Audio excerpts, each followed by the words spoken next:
I recognize how small I am, in the grand scheme of things, and, just say, you know, Bismillah ar-Rahman rahim. I come to you. I ask for patience. I ask for grace. I'm having a hard time, with today and how I'm feeling.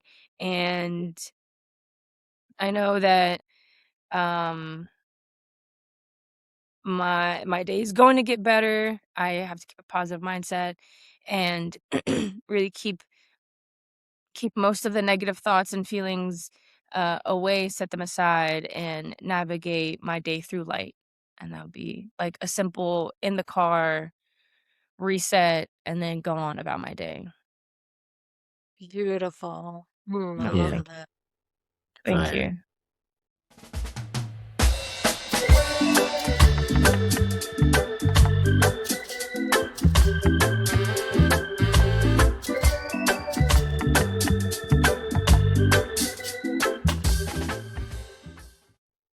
All righty, welcome back. So Oh, we have some very, very, very, very special guests today. Two of our favorite people in the entire world, best people on the planet, the most amazing, extraordinary man and woman that ever existed in the history of men and women, according to Quentin Thank and you. I. Absolutely. The best. Today, we welcome our beautiful partners, husband, wife, best friends, lovers, all the things for us, Safa and D. Hello. hello, Welcome. everyone. Uh, Hello, uh, hello. I think we mentioned your names probably 9 million times throughout everything, and it's like so beautiful to put a face to the name and a mind to the name. So yeah, welcome. It is so funny that it's taken us a year to get to this point when people have heard so much about these people and also what an enormous influence they have on us and who we are and how we operate in the world and everything that you and I are related also to these beautiful human beings. So I'm really excited that everybody is going to get an opportunity to get to know them today. It is significantly earlier in Denver than it is here in South Carolina. So I was thinking maybe we should get D to warm us up, and then Safa, we can hear your story after D. How does that sound? Yeah, give you a second to sort of Yeah, that sounds good. get there. All right, so we'll follow kind of what we always follow in this podcast is like we'd like to hear your stories first, and then we'll kind of see where the conversation goes. So I figure we'll start with D's story. He can tell us a little bit about himself, who he is, how he got here, and then we'll pause for a moment. Then we'll go over to Safa and hear her story. And this is really fun because as different a background as Quentin and I have, there's a lot of commonalities in our backgrounds. Safa and Dee were raised in two significantly different places in significantly different ways and come from very different histories. And so I think it's going to be very interesting also to see, where the differences and commonalities are in their stories too. So without further ado, I'm going to hand it over to Dee. He is going to tell us who he is. He's going to tell us about his upbringing, his story, and how he got to this moment in time. Well, hello, I'm D. Midkiff. Howard What's Dale up? Midkiff Jr., that is. It all started with my mother and father, I'm just teasing. Well, A little bit. well, yeah, it is. It did. I grew up in the country. Like I've lived in Virginia most of my life. Um, till the last what 6, 7 years, I guess. Mm-hmm. I've lived in Virginia, so I've ventured out closely. Like probably the furthest I've been out is Tennessee to visit my grandparents, my grandmother, and stuff. But other than that, North Carolina, you know, Maryland, I've been really close. So I haven't been out of the country. I hadn't been out of the country until we got married, Mm-hmm. and we went to Dominican for our honeymoon, and that was the first time I'd ever flown. Had never Wow. been in a plane. How old were you So then, roughly? so that was 2014, 11, so yeah, 2014, I was gonna say 11 years, 12, yeah, yeah, he was over 12 years 40. ago. So, yeah, Wow. Wow. first time ever flown. So, it was, it was, a challenge for me because taking off wasn't bad. Landing was the scariest part for me because it's so much of are we gonna land softly or are we gonna like wham, you know? So, yeah, that was the thing for me. But then, when we go through turbulence, I was like holding the seat, like, what's gonna happen? And Rhoda's talking to somebody. I'm like, but she's not alarmed, so I guess I don't have to be alarmed. So, you know. So anyway, it was such a thing, right? So getting back to growing up, I grew up I guess you could say I grew up poor, and it's in extent, my mother and father were separated when I was 3, 4 years old, between 3 and 5. Uh, sometimes you block those things out in your life that you don't want to keep up Yeah. with, right? And Yeah. so mom was more or less, raising us on her own. He'd dip in every now and then and maybe get us for a weekend or something, whatever. So you know, it was challenging. Mom worked 2 and 3 jobs at times, and um we lived in an old, rundown single wide at some point, and finally my great uncle came in and helped us. We lived close by to him. It's actually it's my grandfather's brother. Uh On your dad's on side. my father's side. Mhm. Uh he would come in and help us at times, and I don't remember that, but he would come in and help us at times. And we eventually it was gotten to the point where, like, when it would rain, we'd have like 5, 6, 7 spots that were leaking into the trailer, and he was like, "All right, this is enough. You guys are coming to live with me." And he was living alone. All of his kids were grown up, and they had kids of their own, and his wife had passed, years before that, and he had plenty of room, so he had a basement and everything. So we lived with him until I was. I guess we moved in with him when I was probably 6, 7-ish. I was in elementary school. And so we moved in with him, and we lived with him until I was 13. We lived in Wow. his house. So Rada credits a lot of my love and tenderness to him because he was more or less my father figure for so many years. Wow. Again, dad was here and there, whenever, so, and he admits to this day that, he was a sorry person back in his day, when he Oh, was younger, and, he'll tell me that, so uh, it's uh, all good. It makes us who we are, today, right? It's part of it. Absolutely. So, Absolutely. so anyway,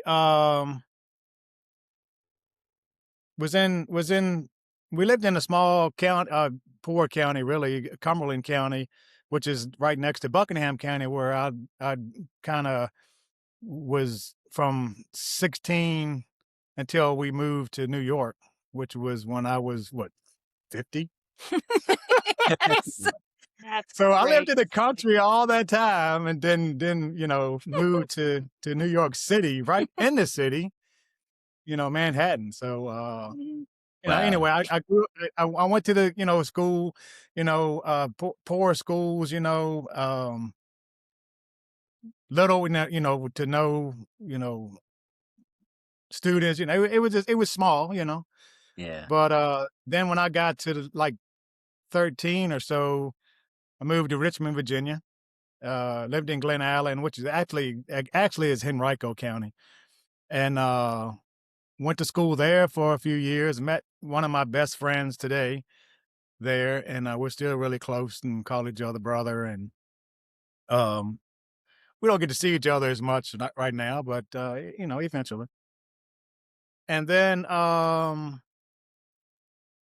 I got, in high school. Well, before that, I need to go back because in Buckingham High School, we met. We met. That Hmm. Uh, so Hmm. I was dating back then. So when she came into the high school, I had a girlfriend, and and I knew some of her friends that came in because they dated some of my friends. I was a football player and, the athlete. I ran track and I did all the things. And she was in theater. So we really didn't cross paths. And like I so, like to say, it was the '80s. Football players and actors, theater kids did not really mix. Yeah. yeah. Yeah. So we didn't speak, again, like I knew a couple of her girlfriends because they dated my, athlete friends. So, But um, we did sit at the same lunch table every yeah, day. I was coming to that. Yeah. Oh, So she sat at one end of the table and I sat at the other end with, the couple of friends of mine that we had. And she sat with, and we knew friends of friends, so, but we just didn't know each other. Right. So, so Wow. crazy. but then 20 years later, when we were having this class reunion thing, I was coaching JV football at the high school at the time. Uh, and she comes in and they were having like they were having the football game and then the dance and then the things, and they were like, hey, back then my nickname was Dick. I grew up with that nickname for years and years. uh Were you yeah, so then nice once I or were got you older, mean? huh? I was like, were you Was I nice or were you mean? Yeah. come on, you know me, right? So I don't know where it came from way back when I was when little. So I don't know the whole story. My father and my mother says one of their friends started calling me that for some reason. Don't know why. And it just stuck with me throughout my whole young life, right? And then once I got to like age 50, I was like, I think I've outgrown this, Yeah. you know? Well, your grandfather was called Howard, and then your dad was called Dale. So his Right. name's Howard Dale Jr. So he couldn't be called Howard or Dale. Well, and also I had a uncle that's my father's first cousin. He was called Junior, and the family So it was couldn't be called Junior. kind of close knit. So I don't know. Yes, they could have had two people called Junior. Yes, they could have had two people called Dale. Right? We could have done that, but they made this up. Right? Anyway, uh, I got to the point in my life where I was like, I go into Starbucks and order a drink or whatever, and I would say, and they would say, "What's the name?" And I would say, "Dick," and they would go, "What?" And it got to the point where, like, you know what? I've outgrown this. I mean, it's been so many famous people in the world that was Dick Van Dyke, Dick Clark, all the things, right? And I'm assuming they maybe have gotten some laughs, but some looks. But anyway, I just got to the point where I had outgrown it. I'm like, you know what? I get to change what I'm called because I don't like it, the reaction at times. And years ago, when they were trying to figure out what to call me, my mother wanted to call me HD, just my first two initials, I right? like that. That's hard. That's tough. Well, but my father didn't like it, and he was like, "No, I'm not calling him that," right? So as when I got older, I was like, "Honey, I think I'm going to honor mom. Man, I'm gonna. What do you think about if you start calling me HD?" And so we were married, and I don't. I guess we were still living in our house. I don't think we were living in the apartment at the time. Anyway, No. I go out, which I'm talking to Rada's mom and dad, and Rada's mom liked it. And her dad was like, "Yeah, I like it." And he said, "But, lots of times successful people are like called like a one letter, like D or whatever, you know what I'm saying?" So I was like, "Okay, we'll think about that." And that's what we ended up doing, right? So it's still a challenge going home and people calling me about my nickname because I went through school with that nickname, Mhm. so Dick. So, I still see friends and they call me or whatever, and they still call me that, which is okay. And I'll let them know. And I've put it out there on social media as well. So, but anyway, it's still challenging when I see old friends and I'm like, who? Oh, that's right. That's me. So,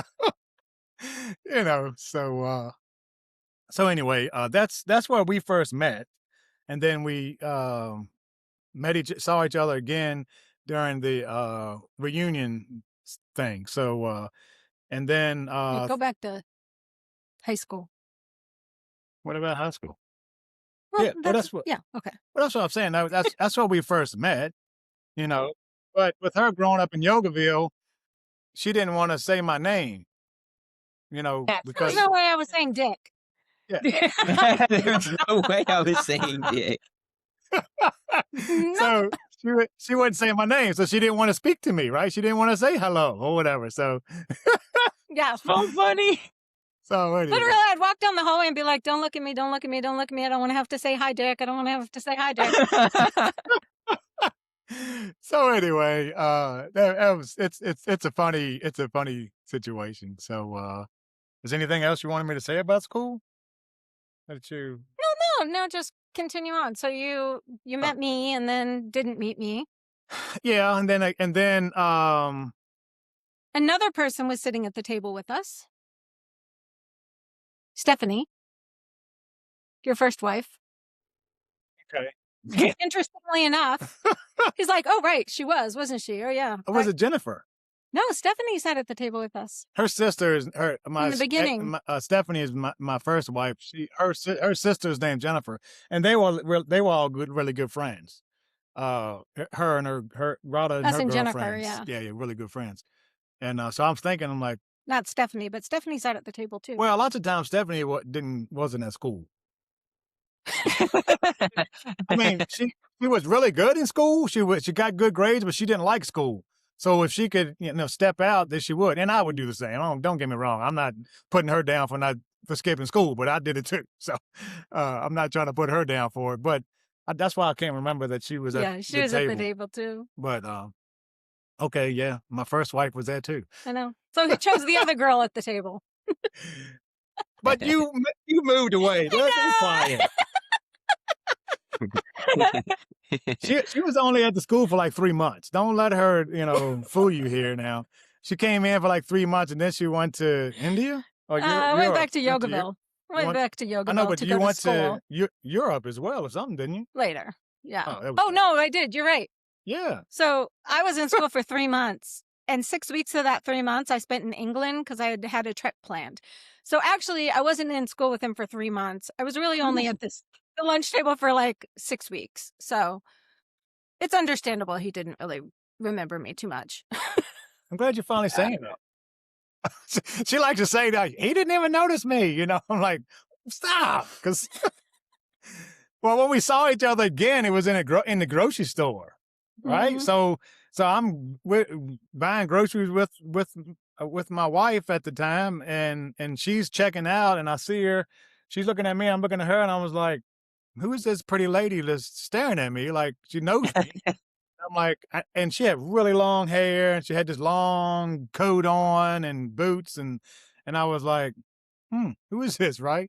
But if she'd have saw my wife, who she knew, she might have came down and spoke, but she didn't. She's really awkward when it comes to social interactions at times, and so she didn't come down to speak. So then she reached out later on, a few days later, maybe on Messenger on Facebook. Well, maybe it was just a post. I don't know. We started chatting online, and I was like, "Oh crap, yeah," And I reached out because I had this thing where I was like, I knew it was him. I didn't say hi because I was like, if he doesn't remember me, then it's going to be really uncomfortable for him. Because I'm just some random girl's going to be like, hi. And he's going to be like, oh, crap, I don't know who that is. But if he knows who I am, because we had been friends on Facebook, then he's going to be like, oh, she's such a jerk. She didn't even bother to say hi to me. So I'm like, I spend 24 hours or something like that, like obsessing over this in my head, being like, oh my God, this guy is going to think I'm such a jerk. Oh my gosh. Or he's going to think like, blah, blah, blah. So I end up just being like, I'm just going to post on his Facebook page and I'll say, hi, I think I saw you in Food Lion. I didn't say hi because I'm weird. Like, anyway. So that's how we reconnected, and it just grew from there. Excuse me. But what were you doing in that time in between? Like working in school? Yeah, talk about all that stuff. Talk about you got married. I don't know really how young. long you're gonna just record this, because we can go on for days. It's here. okay. We're still in your story, baby. Okay, well, going through school, I would I'd work small jobs, grocery stores, convenience, pump gas, all the stuff, uh, serviceful stuff, never knowing that that's my thing, I'm serviceful and that's what I do, right? Even today, right? Uh, so and I worked those jobs because it was easy for me to be out of work when I was during football season, where I could play football and on the weekends I would work. So and it was a small town, small community. Most of us knew each other, so they would be like, "Okay, yeah." And then my dad was close to the owners of that where I worked, so you know, if there was a situation, Dad took care of it, right? So anyway, that's the kind of jobs I had at the time.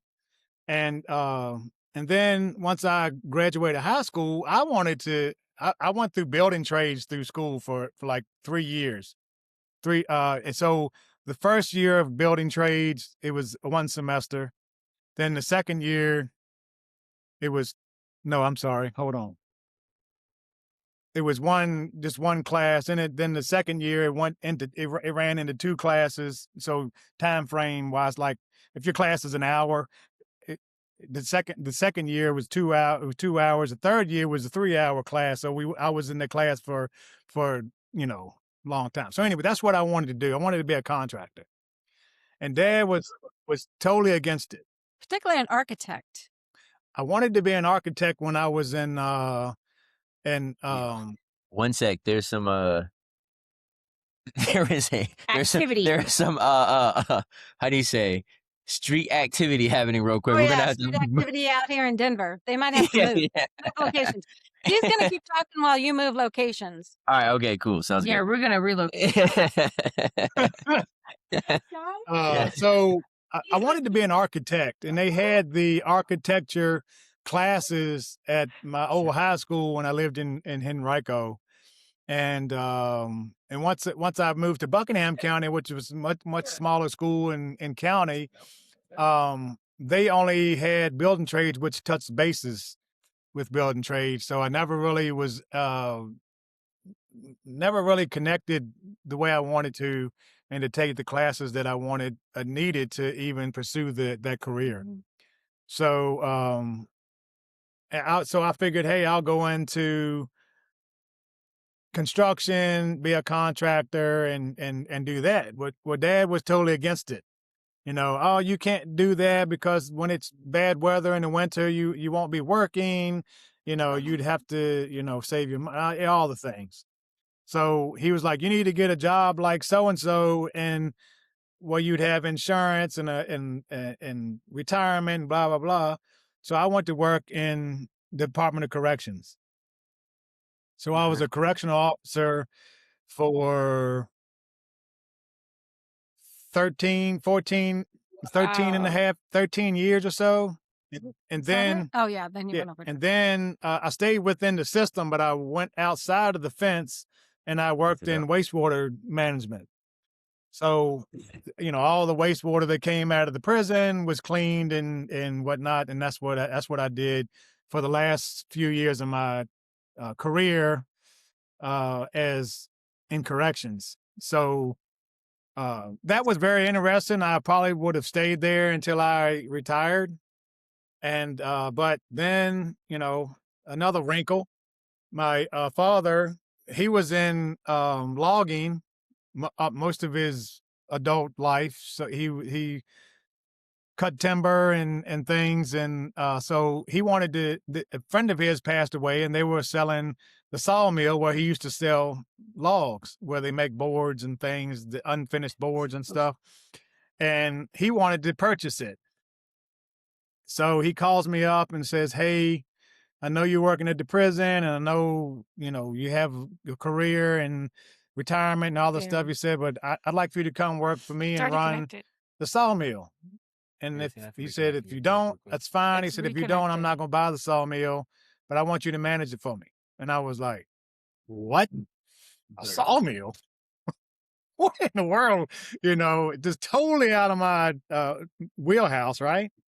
Never have I ever thought. So after a while, I talked to my wife and stuff, and I was like, Dad has really made it in the logging industry. And I was like, I could possibly do the same. And she was like, well, you know what it's like working with your father and and family. It can be very challenging, but Yep. whatever you want to do is fine. Mm, mm. And it took me, a few days. Dad would call every once in a while, hey, blah blah blah, and then finally I was like, yeah, I think I'll do it. So that's what I did. I walked away from corrections after 16 and a half years working Wow. for the state of Virginia, really. Excuse Okay. me. Um, so went to work at the sawmill and was trained by the daughter of the owner that had passed away, and was really like, I called Dad after like the first week, and I'm like, I don't think I can do this. Like, I Wow. know nothing about it. Because Mm, I was doing payroll, I was buying and selling different, lumber, and we made stakes, like silk fencing stakes, the wooden stakes that go in silk fencing, and runoff collection, and it was just so much different than what I grew up doing, right? And I was like, mm, I don't know if I could do this. He mm. was like, "No, no, I got faith in you. I know you could do it. You got a good head on your shoulders, and I wouldn't have asked you if I didn't think you could do it." I had 20 employees under me. That's a Never lot. had done this. Never. Wow. Only, the only supervision that I did was inmates, Yeah. Yeah. convicts. They have Yeah. so many different names for them now. You can't call Ye them certain things. yeah, It's for not sure. anymore. So when I was working, they went from convicts to inmates, and now they're called. You can't call them that. You got to call them something else, and I can't think of the word, but they changed it after I was gone. So Yeah, for I sure. think it's still anyway, inmates. Yeah, yeah. huh? Might Well, still be true, inmates. but what? No, because someone told me that they call them something different now. So Wow. That's whatever. crazy. Yeah. Anyway, so it's totally different than what I've ever done. Right. Mm, mm. So again, working with your father, working with family is challenging at times. I think if he fired me 3 times, I walked out 3 times and quit, back and forth. We get things, and then, we keep going, So I worked Mm, there for 12 and a half years for him Wow. mm, in the family company, right? mm. Uh, it was during 08, 09. So it was very challenging. The economy was bad. We Mm. were like, ugh, how we make the payment on the place was like almost $27,000 a month. Wow. Wow. So we were like, whoa, how we doing this? So we made it. Then we went through COVID. Which was huge. So we made it, and but he was still worried all the time about different things, and he was like, I think I'm going to sell it. Mm, And I was like, Dad, if that's what you feel like you need to do, then I'll figure it out. Which that's what I felt like I had to say at the moment. mm. But it was for the so I have well, my full sister passed away a couple years ago, but my stepmom and my father had 3 children, and I'm 54, so they're 30-ish. They're 30 now. No, 30. Yeah. Yeah. They're in Right? their low Because 30s. Thomas is. Yeah. So So he as part of his story, he also had a son at yeah, 20. I have a son. Yeah, Hmm. and I have Mm, 5 grandchildren. From that mm. beautiful son. Hey. Yes, Hey. What a one's adopted, but she's still just as lovable and still just as much a grandchild as the other 4. So um, that was another part of my story I hadn't gotten to. So I was going through my career. So You anyway, did it was so much supposed to for be him already. I know, right? Lived a big life. Yeah, really. But I think part of the reason why it's really interesting to hear these stories is to hear where people come from in their backgrounds. Because ultimately, I mean, his story will come around where, he comes from this certain place that was very conservative, very Republican, very Yeah. country, very Southern, all of these things. And then how did he get where he is now, right? Married to like this Yep. yoga girl and living in South Carolina, all these things. So that's why I think the history is so important as we're trying to figure out like who are the people that get attracted to yoga? Who are the people who, become spiritual? Who are the people? Where do they come from? And I think his background is so fun because it's unique. It's not one you hear every single day. I was, like, maybe to give you, like, a break from speaking too, D, I'm sure you wanna, like, wet your whistle or something, but, I was listening to what you said, it's so interesting too to see just because of the story, I already know that you have, like, many similarities and or, like, interesting cross sections of life with Safa, and then also with me too, and, I'm just sitting here listening to the story, and it's just like, Virginia's for lovers and how, like, it literally, like, connected all together in, like, these, like, sparing ways where, like, we came together. That's part of Safa and I's story that I think I might have mentioned earlier on, but we'll probably talk about more today. And, seeing how it's so interesting, like, you're, like, really like a Virginian kid from the DMV, and, like, that's one of the things I say all the time. Sorry, that's one of the things I say all the time is, like, the we're, like, just a little bit different. Like, even though you're from, like, the country, it's still, like it's not like the Tennessee country. It's not like West Virginia, and, like, we're taught Virginia state history and, like, this kinda thing, and there's, like, just this whole different way that we approach life, and it is even nice to hear and refreshing to hear in the way that you speak. Like, you have me laughing, like, you just sound like so many of the, like, fathers and stuff that we grew up around, with the country, like, I don't even hear the accent, I had to, like, focus on, like, "Oh, yeah, no, you do sorta have an accent," and, like and how what that's like, and, like, I have friends that they never flew until they, like, flew with me once or something like that, so, yeah, it was dope, hearing that story, and, I guess, like, a quick little transition, we were at a wedding this weekend, so like, love has been on the mind a lot, like, one of my good friends from high school and, that I met, like, in Virginia, and they actually met at, like, this festival in DC and all this stuff, but It was a really popular venue in DC called Echo Stage. Echo So Stage so they met, and, like, a lot of their love was sort of fostered there, but either way, it just has been on in our mind, like, what connects us, what draws us all together, and, like, how do we celebrate that connections? And interestingly, like, people are, like we're sort of just kinda dropped in a place, like, just kinda, like you're just, like, spawned in a place, and you have your family, you have, like, how many resources you have, and you just sort of do the best with what you can with what you know, and, like and you also have your own tendencies and your inclinations that, like, almost none of this is really, like, chosen in a way, and it's sort of just to see how it's almost like we just, like, toss up and we just, like, land where we fall, and, we love who we love, and just, like, opposites attract, in many, many ways, so, yeah, I don't wanna interrupt you, but I figured maybe, like how do you feel about No, you wanna before we go on to Safa, Yeah.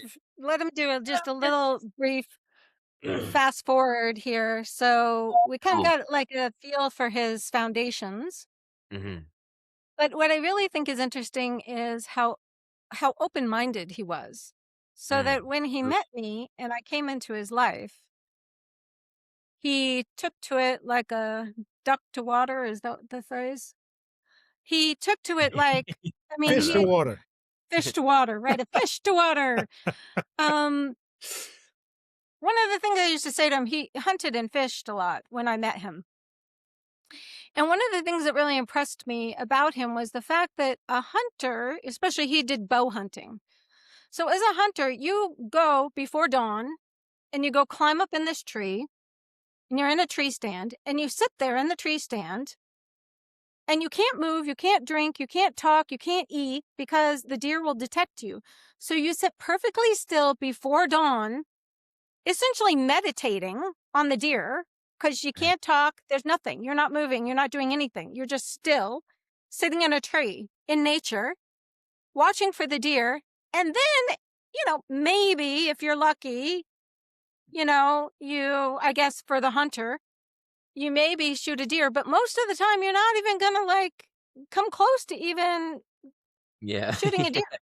You're just Yeah. going to sit up there in a tree day after day after day It's possible. before dawn in silence and stillness. And I was like, or you're going to go out on a boat and you're going to cast a fishing line upwards of 1,000 times over the course of 8 hours in the heat, the cold, the snow, the rain. It really doesn't matter. And you're going to have this one pointed focus for like 8 hours. He barely eats, he barely drinks, he doesn't do anything. He's just like focused. And I said, that is a man who's been meditating his whole life. Yeah. Honestly. I never looked at it that way until Nana really brought it up. Her mother, we call her Nana. I never looked at it in that way, and it's very true. Now that I've learned more about meditation and yoga, the other aspects of yoga, not just the physical stance and things. And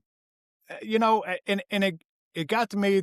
I was already open minded and saw things a lot differently than others in as growing up and in the county and stuff. And um, so then we did leadership, which transformational leadership, and then I really started seeing friends like falling away. You like I feel like when it for me, I felt like I'm not saying I'm better than they were, better than they are. Just I felt like they wanted to be here and I wanted to be here, you know, and I Yeah. was outgrowing all the stuff that I was felt like I was stuck into. And same with living in Buckingham. I love my family. Don't get me wrong. I love my son, my grandkids. In fact, last week I stayed with them for 3 days. Slept in the rooms with them and everything. Spent time with them. And I love Rada's family. But they can visit. You know, Yeah. For really. I mean, so the grandkids are getting older. They're growing so fast. I hate that I miss some of that, and you know they'll visit. I have no thoughts that they won't. So I just felt like I outgrew Buckingham County and the small thinking that a lot of people have, and I felt like I could do so much more with my life. You know, we got somebody Okay, cutting now grass. we have somebody cutting grass behind us. So I guess that is our cue to hand it over to Safa. That's awesome. So we Look are at going to that. transition here and hand it over to Safa while Look at this person cuts grass. That's so crazy. Okay. Oof. Is this how you felt, D? I'm like, where do you start? Okay, well, um, I was born in Babylon, Iraq, and we had bounced around a few places, gone to Jordan for a little while. Why'd you leave Iraq? I feel like for obvious reasons, we were fleeing the war. This was during like the late 90s.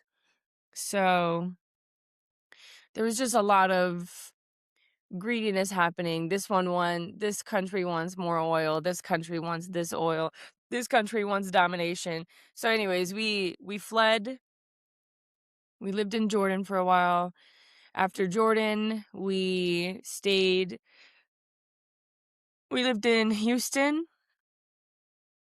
I was living with one of my mom's cousins. We lived there for a little while.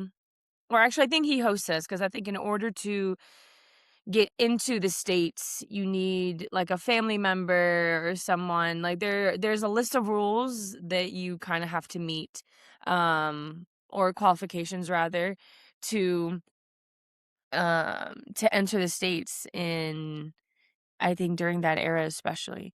But anyways, we had lived in Houston there for some time. Then we bounced around to Nashville. I lived in Nashville for a good portion of my childhood. I want to say maybe like 4 years, 6 years, 6 years, 4 to 6 years. It's like Dee was saying, sometimes things you just blank out. You're like, that doesn't matter anymore.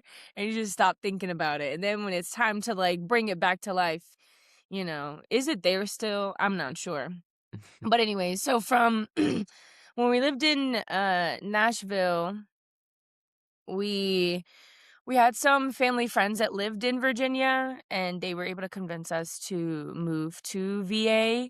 And we knew nothing about Virginia. Okay, we were just like, we didn't have any family out here, so we were like, okay. I mean, it couldn't hurt to move to a place where we had people close by that we could hang out with or do things with. They had kids. I was kind of close to like me and my brother's age. And then that was around 2000, and it was like early 2006 that I had moved to Virginia. And I had been in Virginia since. That's actually where I met Quentin, was in middle school. So kind of very similar to y'all. Um, I what love was it? that. Middle school. Yeah. Yes. So I knew him since he was like a little rascal. You know what I mean?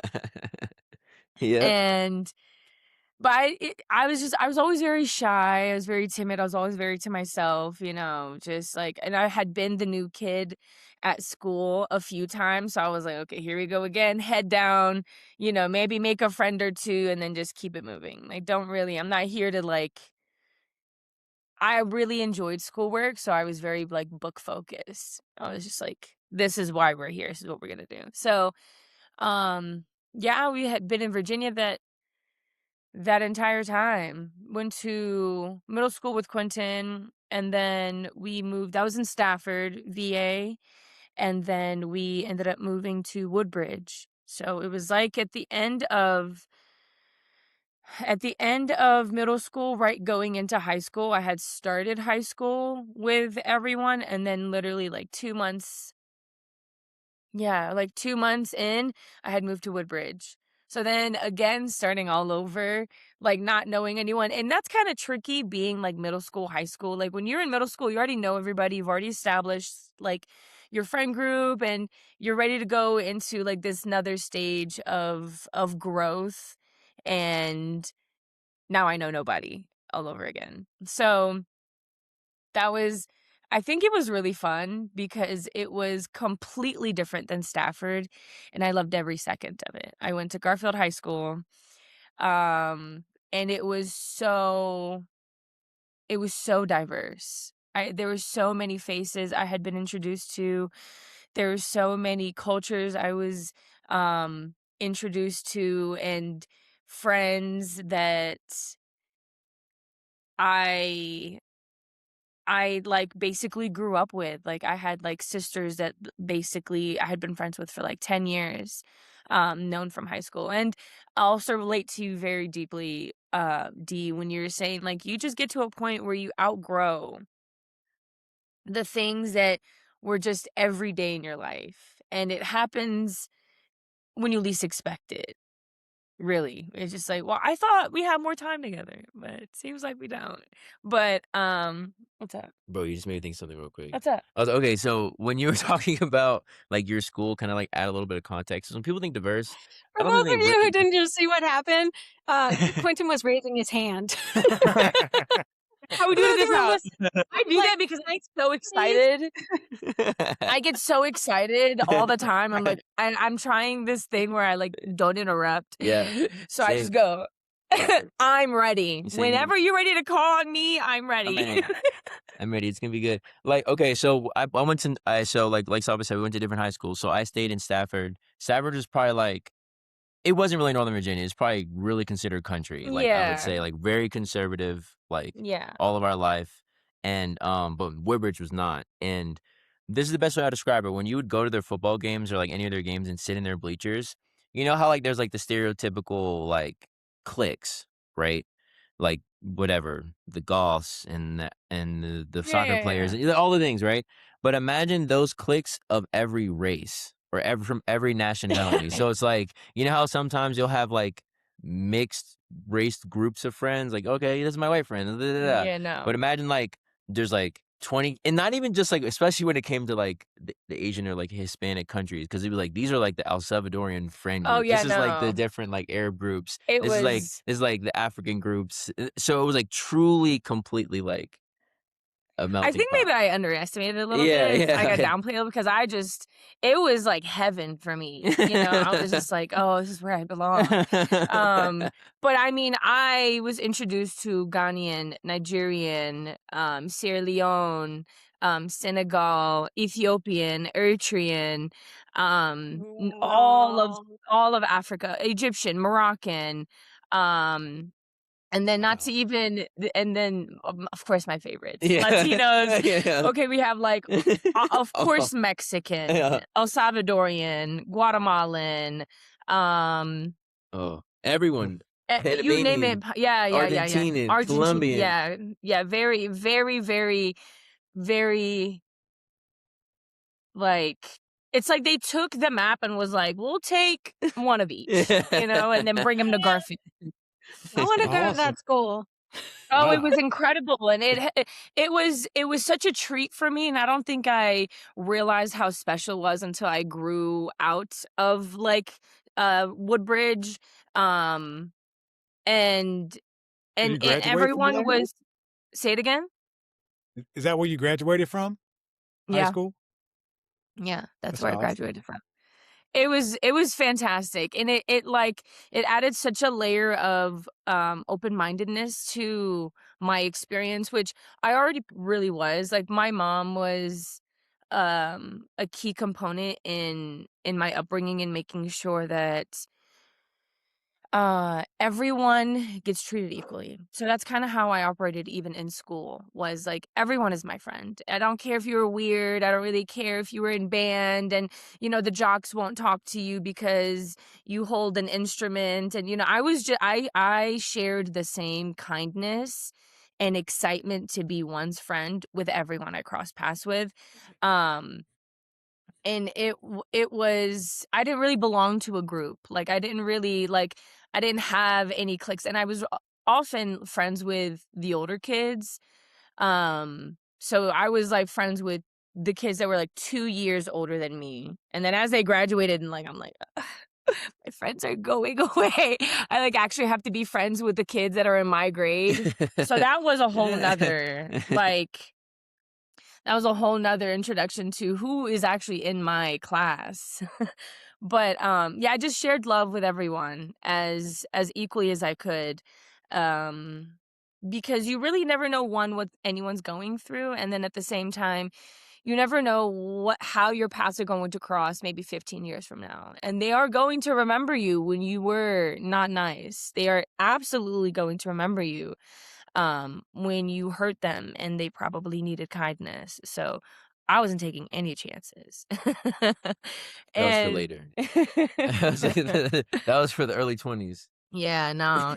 Oh, um, but that was beautiful experience for me, and I graduated. I still lived at home. I really wanted my own place, and coming from, like, a Middle Eastern background, you don't really do that. You don't really go off and live by yourself when you have parents that are still alive. So I You're not married. Yeah, especially not married. But Yeah. also, I didn't really care for boys at the time. I thought they all had the cooties. I thought they were all stupid. I didn't date in high school. I was like, please don't talk to me right now. At any point, if you wanted to, do not talk to me. So I was always very just focused on the path that I wanted to go in. I tried college a little bit. It was a little complicated for me just because I was diagnosed with some health issues at the end of my high school career. It was hypothyroidism. So you get affected, like, like your entire system gets affected. Your body gets affected by, you gain a lot of weight, you become lethargic, you are fatigued, you can't focus, you are, your memory is shot. Yeah, I was blessed to have the same teachers in my senior year that I had in my earlier, like, high school, like, ninth and 10th grade, because they knew my work ethic. Like, I was often, like, some of their top students. Um, and so for them to see, like, "Oh, no, you're actually going through a thing, like, you're not just slacking off, like, we know what your, like, normal, um like, average is," and so they were really supportive and, like, were helpful during my last year of high school. So when I was transitioning into college, it felt very, like, forced in a way, like, "Okay, well, I guess this is what everybody else is doing. Let's go ahead and do it." I did apply to a few schools and got accepted, but being first generation, I'm not even really first generation, I am an immigrant, so I don't really know the process of college. I don't have any older siblings. I don't have Right. anybody to kind of guide me to be like, "Oh, this is what you do. You don't just apply, there are other steps." And of course my parents didn't know what was going on, so that kind of just happened. Um and I did end up going to the colleges that I got accepted to, which was, I think, ODU, VSU, and I think VCU also. Um, then I started working, and similar to D, I was in service, and I have been in service since as long as I can remember. Um, I tried community college a few times, um, and it was very hurtful because it wasn't on my dime, and I wasn't doing well because I was still, like, my body was in the early stages of trying to figure out how to even be a person with hypothyroidism. So I was like, "Okay, for the sake of everyone's pockets, I'm just gonna stop for a second and really figure out what I wanna do," because early on, and mind you, I'm, like, I think 18 at this point. I was like, "This is a lot of money, and I feel like I'm getting scammed." And I didn't know how I knew that. I didn't know, I couldn't put my finger on it. I was like, "Something feels off." Like, I don't think that they're doing this, like, the school system isn't really for us, is how I felt. So I was like, "I'm gonna Mhm. take a break for a second, and I'm just gonna work. I'm gonna save up. I'm gonna, live my life for a few years as everyone struggles in college." Um, and that's what I did. I worked, as a server. My first job was at Wendy's right down the street. I used to walk to work before I bought my car, and, it was so hot. It was so hot. After getting to work, I would go to the freezer and tell everybody knew once I got to work, "Don't talk to me for 5 minutes." I had to cool down. I had to literally That's Virginia physically. for you, right? Yes, ma'am. It was Virginia, peak summer, and I'm like, "I will be in the freezer, and you will see me in 5." But yeah, so from Wendy's to to a few other places, I had worked at Red Robin for quite some time. I was, like, one of their lead servers, I was one of their trainers, and then bounced around. I mean, you can really only do so much in the town. Like, once you're a server, you know everyone who else is in service, and then 2, you start to run out of options because there's not really many more places you can bounce to. Um,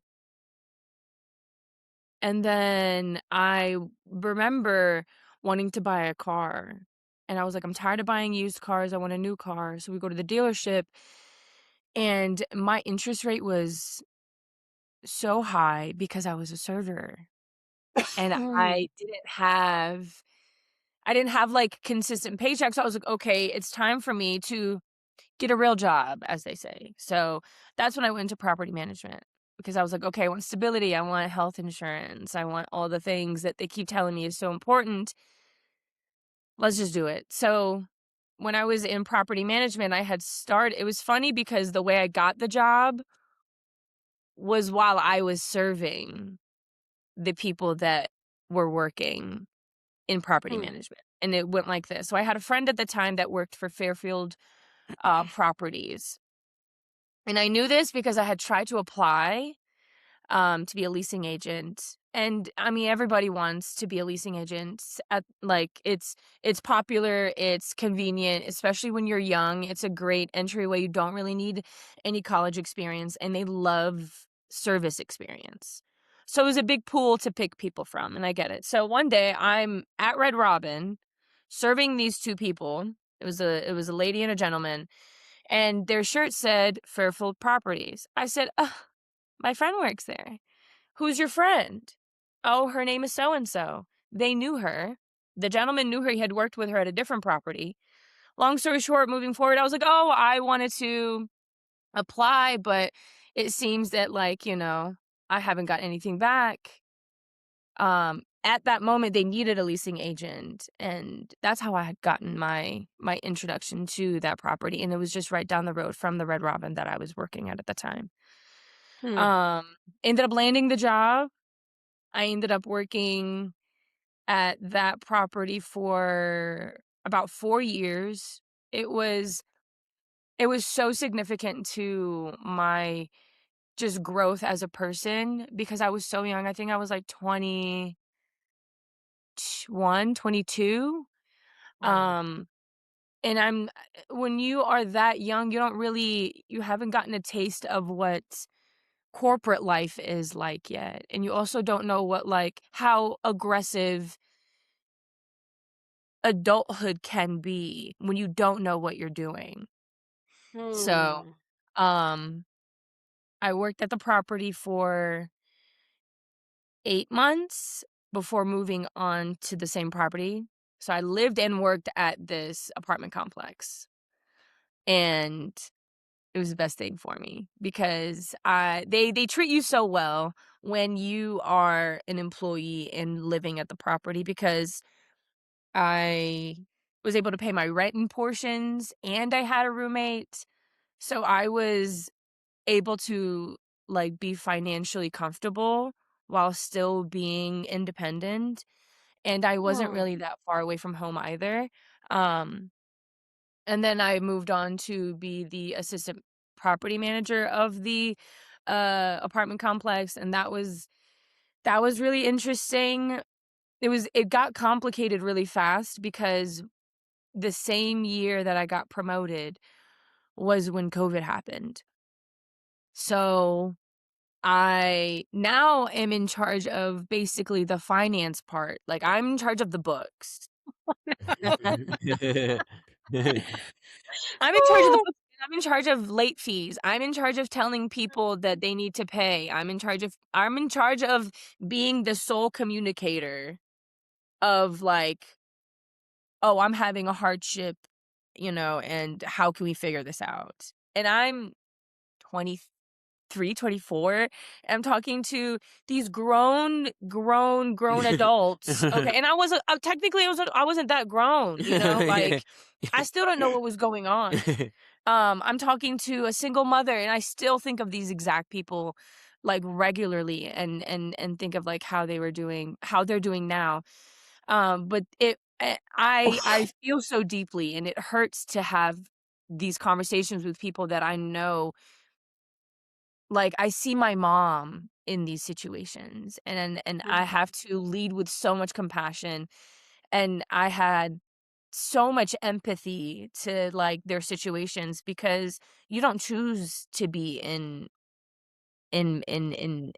Financial hardship. moments like that. Yeah. Yeah, you don't choose that, especially I remember this one lady, I think she was a nurse. She was, just barely off the hook. She would pick a payment, and right when she'd make a payment, there's a late fee, and she's like, "Damn." And then she would just battle that timeline constantly. She had 2 kids, she had, and I didn't see another, parental figure in their life, so she was like a single mom. There was another woman that was actively battling cancer. And she would come to me and we would have these conversations, and I'm seeing the chemo happen every time we would talk. She looks different. She looks different. and I'm supposed to tell her pay up? Mm. That's Mm. hard. That didn't feel right. That didn't feel right. It felt like I'm not doing the service that I know that I feel good inside doing, you know? Like, this isn't the type of service I wanna serve. This feels more like I feel like a shark, 'cause I'm working for the big guys. I don't care about these big guys, you know? I care about the people, and I care about their well-being more than I care about whether this big apartment complex and this property company is gonna make money or not. So, Mm. that took that took a lot of life out of me for the last 2 years of me being there. Until eventually I was like, I can't do this," and I just quit. Um, and I was so emotionally drained, mentally and emotionally drained from how much, um, it took out of me that I was like, "I don't wanna see people anymore. I'm just gonna do a remote job." So that's when I had done IT. And then when I was in IT, I was in a government contract. I was working with a company that was contracted by the DOJ. Um, I also dislike that 'cause because it's just I'm learning slow at that point, I was learning slowly. I don't do well working for, like, people. I have to figure out a way where I'm my own boss and I can rely on myself and be self-sufficient. Um, and it was just mindless work. I was a program analyst, so I would just collect the data and make sure that it was organized, it was correct, it was, available when reports were ready to be pulled. I mean, like, it was so robotic. I'm like, I have so much life. I can't keep doing this. So I was doing that for like a year and a half until the end of 2000 was 2023.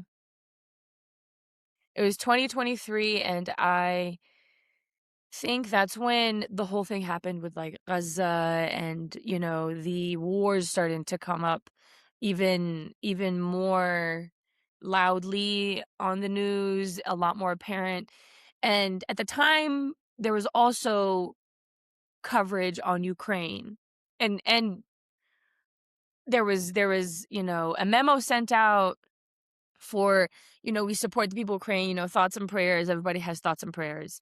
And nobody said anything about, there was no memo sent out about what was happening in the Middle East.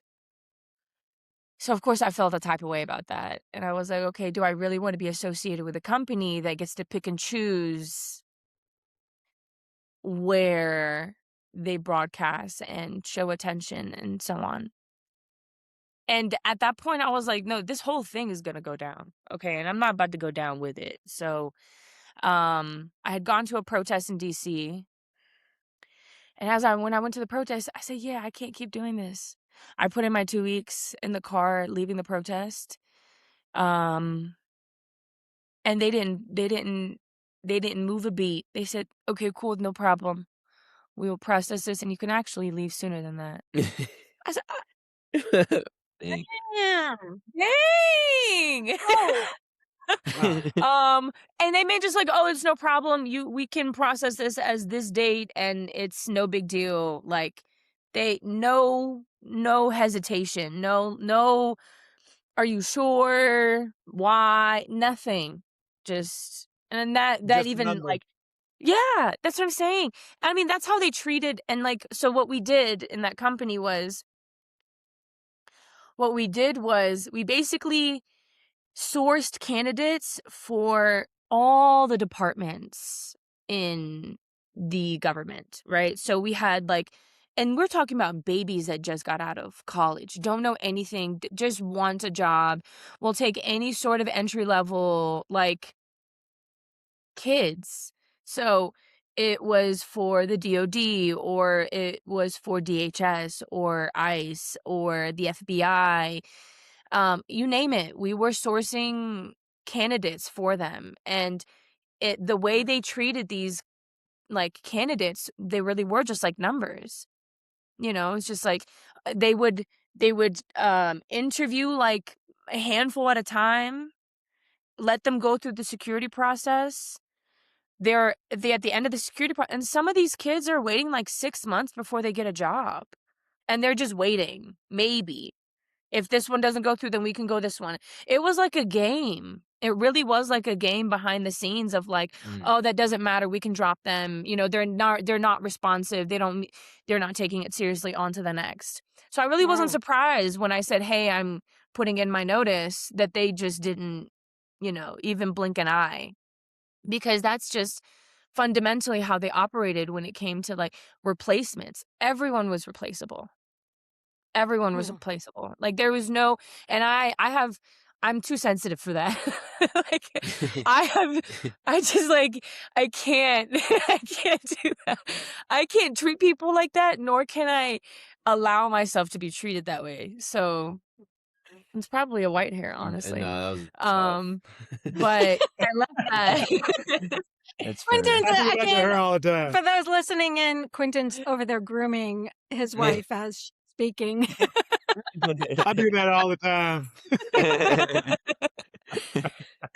So I ended up leaving, and I took a break, and I didn't know what I wanted to do. I was like, I'm exhausted at this point. I feel like I've exhausted all my, options. I don't want to go back into service. Especially we were still living in Woodbridge at the time, and I'm like, at my big age, having like left um the service industry, I don't want to go back into the service industry and then see people that I knew like 10, 13 years ago that are still there. I don't know. It's just like not a reintroduction I was looking forward to. So, um, Did you like how she said it, my big age? It might 23. be. Oh, your big age. Yeah, this was like 27. Like you're like 20, like it whatever. wasn't even Big age, 30. Yeah, yeah, yeah. 27. It wasn't even 30. I was like, oh, girl, this is a lot. It's so true. But then I was like, okay. Somehow in the middle of that too, I had started like a small business. I make products. So I make whipped shea butter, hair growth oil, and beard oil. And at first I made it And mainly skin for oil him. and body oil Well, yeah, now it's body oil as also. well. But, he was my muse for both the hair growth oil and for the shea butter. So we were going Shit on boy. some camping trip, and we were gonna be in Tennessee, and I was like, "Oh, the mosquitoes are gonna get us so bad, we won't survive it," because we were also camping next to like, our campsite was right next to a creek, There's like a and creek in a valley. yeah, I was like, Yeah.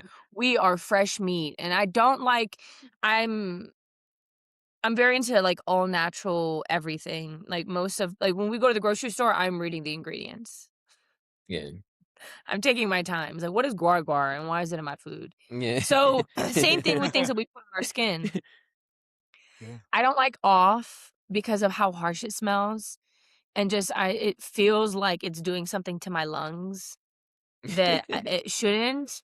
Yeah, and it's like, it's for my skin, but I can't breathe. So, Yeah. anyways, I was like, I know the ingredients that go into, bug spray for it to repel bugs. I can just put that in like a balm, and we'll be fine. So I like made one randomly, and we didn't get bit the entire time. I even put it on Mm. Kimmy. I was like, wait, it might work actually. So then I was like, okay, I'll just do this all summer. And we used it all summer, and we were so protected. Like it was amazing. We were hydrated, and we were, bug free. And it smelled I good. might need some of that here. I was gonna say, it sounds like we might need to Yeah, order you some send of me your that. address. I'll get you situated. These mosquitoes are crazy out here, man. Oh yeah, South no, Carolina is so blue when it comes to mosquitoes. yeah, Ain't it's lying. different. It's different. We're in the So low country here. Right they're a by the different type water. of mosquitoes. Yeah. They're aggressive. So when we were going into the country in Tennessee, I was like, we don't stand a chance.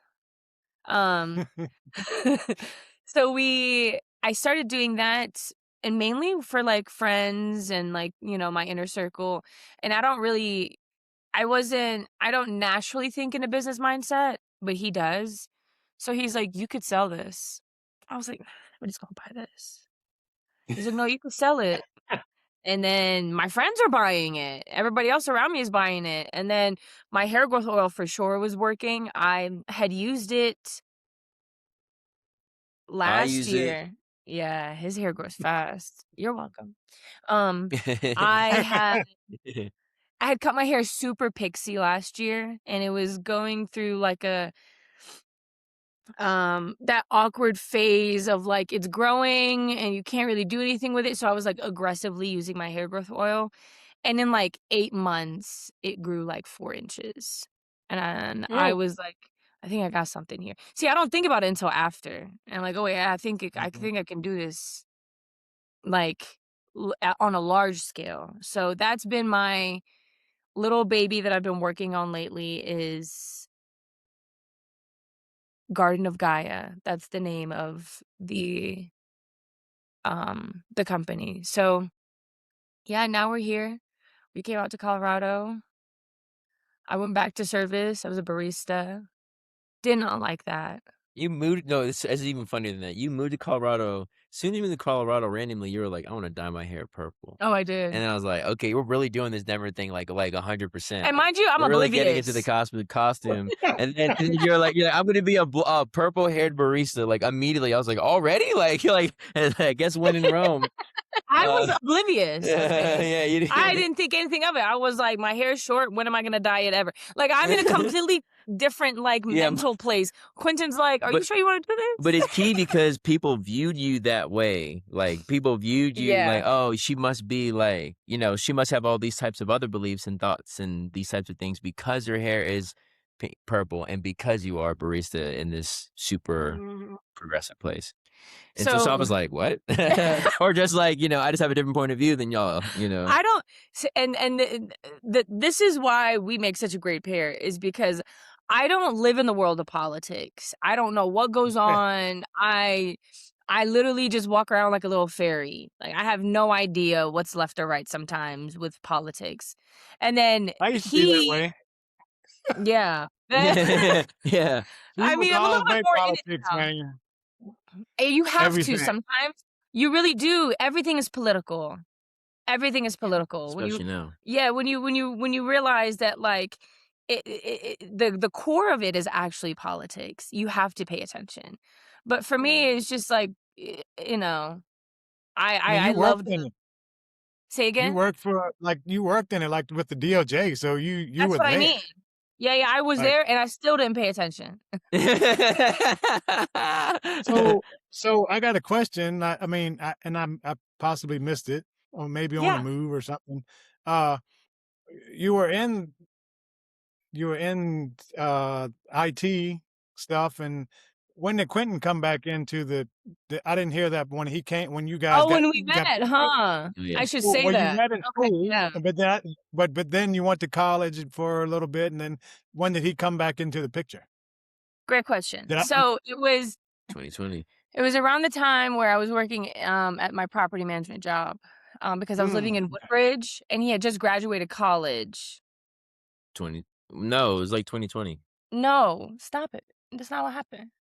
So it was it was 2018 is when you graduated. Was it Yes. not? Yeah, it was. When I 2017? moved to Woodbridge. Thank you. Alright, Okay. okay. So I see at what you're this saying. point, Quentin and I, we knew each other, but like we weren't like close friends. We didn't remain close friends. Like he still invited me to his like graduation party that happened at his parents' house. I like wasn't able to make it. And then he also had another graduation party. Oh no.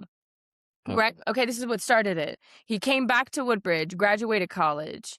This is 2018. He sends me an invitation to his graduation party. And that kind of like opened the doors of like communication again. Mind you, he was in a relationship at this point. So I'm not thinking of him romantically at all. I'm like, this is Quentin. What do you mean? He's taken, he has a lady. We're like strictly friends. So, I did end up going to the graduation party, and then fast forward a few months later, he buys a house in Woodbridge that was literally, like, 5 minutes away from where I live. So then he invites me to his, what was it, like, a housewarming party, and back then I was really late, like, often, so I didn't make it, obviously, but I was like, "If I'm gonna go, if I'm at the end if I make it to the tail end of the party, I can't go empty-handed because that's disrespectful." So, I get him a bamboo, like, for his housewarming gift, and that was all they were cleaning up by the time I pulled up to the driveway, you know? I was like That's a new kind of late. yeah. Yeah. I was like, "He's not gonna miss I'm not really gonna miss that much." I missed the whole thing, okay? But I gave him the plan, and that's kind of what mattered to me, is like when somebody, has a new home, I especially a bamboo is very, very special to, like, bring in the new home. So, as long as I got him that, I was okay with it. And then we kind of, like, reconnected a little, like, we would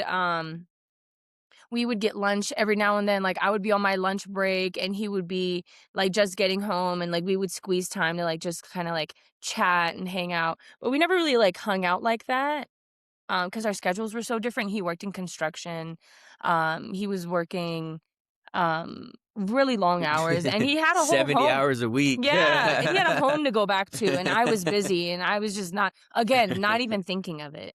And then, fast forward 2020, things kind of, like, went more in a, like, romantic Me direction. and my partner, we broke up in early 2020. Yeah. Right when Kobe died, like, 2 days before. Hmm. R.I.P. Kobe. RIP. Anyways. Kobe Bryant. Um, and then yeah, then I was still in denial that this might be, like, a romantic thing too, um, because at this time, I still thought the same of boys as I did. I was just like, "This is a waste of my time. I don't really wanna do this." But somehow I still entertained him. We still hung out, um, and it was interesting to, like, be reintroduced to him at this age because there is, like, a permanent image in my head of how I met Quentin. He's like this tall, skinny 12-year-old with an afro on his bike. On his bike. I wanna see a photo of that. Oh, you will. I'll probably post one. Yeah.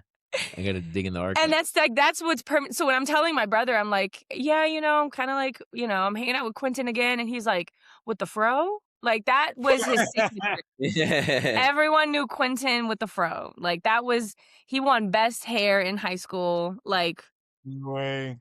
yeah, yeah, yeah, yeah. We knew Quentin, especially with the afro. So, um, yeah, 2020 was hard. That's also when just before 2020, like, the end of 2019 was when he lost his dad. So he Mhm. lost his dad, then 3 months later, him and his girlfriend of, like, 8 years Like, on and off for 8 years. break up. And then all of a sudden I'm there. And I'm like, this feels like a heavy role. Like I don't even know if I want to be here because he's going through so much. But there was a big part of me where I couldn't leave him to deal with all of the pain by himself. Like I was there for Yeah. him to support through it because like your world is shattered at that point. Like you don't know how you got here and it happened fast.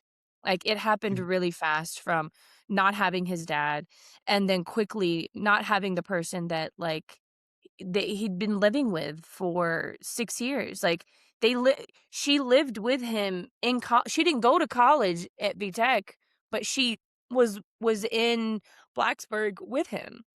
So you get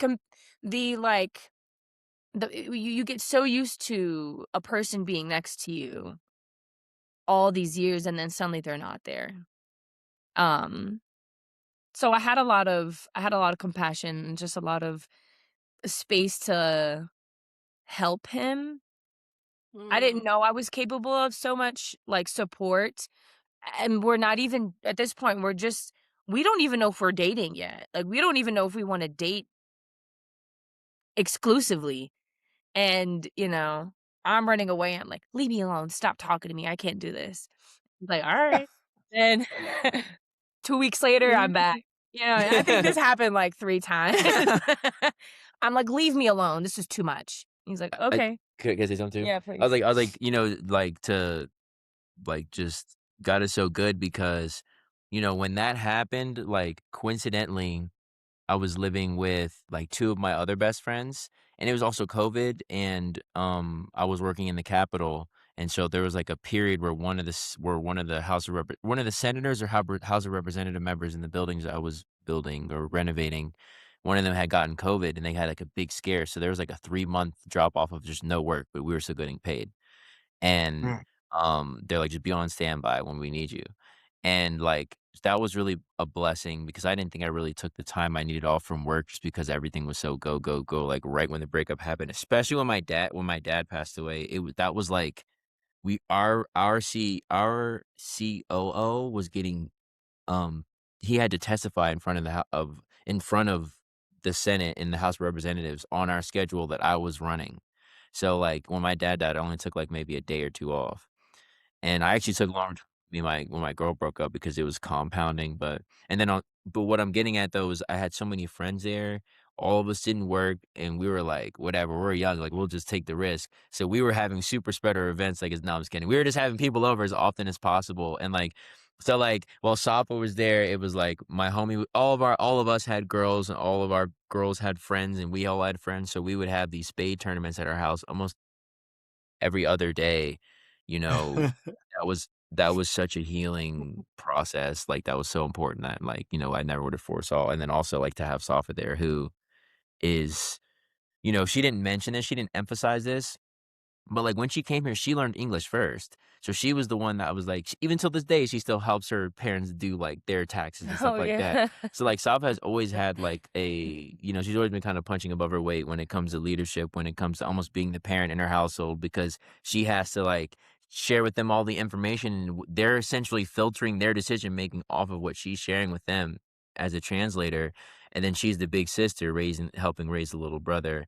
So, I just wanted to add that in there, like, yeah, No, I would she's have super never dope. said that, and I think Uh, that's an important it's important because I don't realize just how significant that is too, like, I was translating for both my parents up until I think, like, maybe, like, high school or middle Mm. school.